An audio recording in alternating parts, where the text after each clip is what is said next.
Assalamualaikum warahmatullahi wabarakatuh.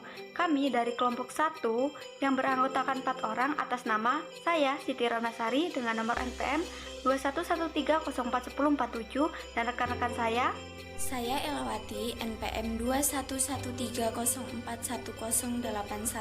Kenalkan, nama saya Ina Fatinhania, NPM 2113041087. Saya Sabrina Islami Kurniawan dengan NPM 2113041005. Sini, kelompok kami akan mempresentasikan tentang materi jenis-jenis membaca. Pengertian membaca. Menurut Dalman, membaca merupakan suatu kegiatan atau proses kognitif yang bertujuan untuk menemukan berbagai informasi yang terdapat dalam tulisan. Membaca bukan hanya sekedar melihat kumpulan huruf yang membentuk kata, kelompok kata, kalimat, paragraf, dan wacana saja, tetapi membaca juga merupakan kegiatan daya fantasi, daya pikir, berbagai jenis perasaan, dan sebagainya. Membaca nyaring merupakan salah satu keterampilan berbahasa yang termasuk di dalam retorika, seperti keterampilan berbahasa yang lainnya. Dalam kegiatan membaca, pembaca memerlukan dasar pengetahuan yang tersusun baik dalam kemahiran yang telah dikuasai. Dalam membaca nyaring terdapat kegiatan memvokalisasikan tujuan berbahasa yang terlepas dari persoalan tentang pemahaman dalam berbahasa tersebut. Membaca dalam hati. Membaca dalam hati adalah membaca dalam diam tanpa suara. Yang bekerja hanyalah mata dan otak atau kognisi kita saja.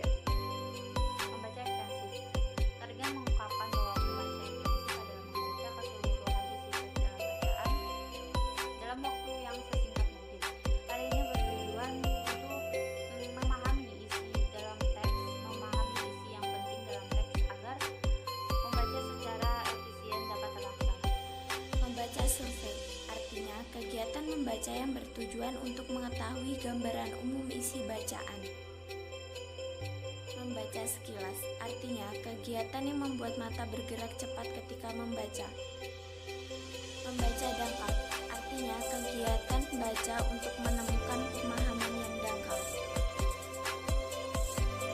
Yang dimaksud dengan membaca intensif atau intensive reading adalah studi skema, telaah teliti, dan penanganan terperinci yang dilaksanakan di dalam kelas terhadap suatu tugas yang pendek, kira-kira 2-4 halaman setiap hari. Membaca intensif ini ada 2 macam, yaitu yang pertama membaca telaah isi, yang kedua ada membaca telaah bahasa. Membaca telaah isi adalah membaca yang menuntut ketelitian, pemahaman, kekritisan berpikir, serta keterampilan membaca ide-ide yang tersirat dalam sebuah bacaan. Membaca telaah isi mempunyai 4 keterampilan. Yang pertama, membaca teliti. Membaca teliti adalah jenis membaca yang menuntut suatu pemutaran atau pembalikan pembacaan yang menyeluruh. Yang kedua yaitu ada membaca pemahaman. Membaca pemahaman adalah jenis pembacaan yang bertujuan untuk memahami standar-standar atau norma-norma kesastraan, resensi kritis, drama tulis, dan pola-pola fiksi. Yang ketiga yaitu ada membaca kritis. Membaca kritis merupakan jenis membaca yang dilakukan secara bijaksana, penuh tenggang hati, mendalam, evaluatif, serta analitis, dan bukan hanya mencari tentang kesalahan. Membaca ide merupakan proses membaca yang bertujuan untuk menemukan dan memahami ide, gagasan, cita-cita, dan maksud pengarang yang terdapat dalam tulisannya. Membaca ide adalah sejenis kegiatan membaca yang bertujuan untuk mencari, memperoleh, serta memasarkan ide-ide yang terdapat dalam bacaan. Menurut Tarigan, tahun 1986, halaman 56, membaca ide merupakan kegiatan membaca yang bertujuan untuk mencari jawaban atas pertanyaan berikut ini dari suatu bacaan. Yang pertama, yaitu mengapa hal itu merupakan judul atau topik yang baik. Yang kedua, masalah apa saja yang dikupas atau dibentangkan dalam bacaan tersebut. Yang ketiga, hal-hal apa saja yang dipelajari dan dilakukan oleh sang tokoh.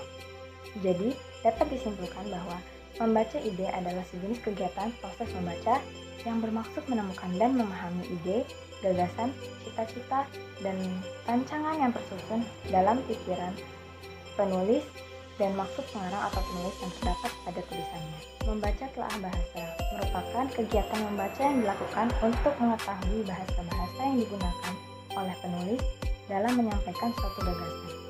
Bahasa yang digunakan oleh penulis dapat bervariasi, bisa melalui sarana-sarana sastra dan simbol-simbol tertentu.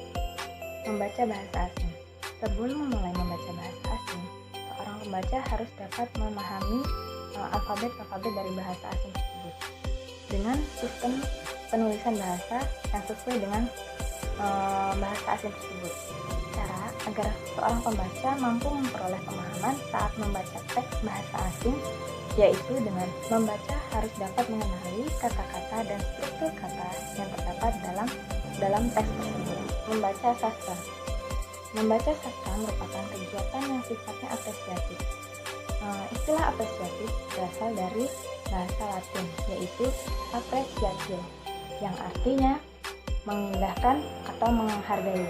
Seorang pembaca sastra berusaha untuk memahami, menimbang, menilai, dan menghargai karya sastra yang dibaca.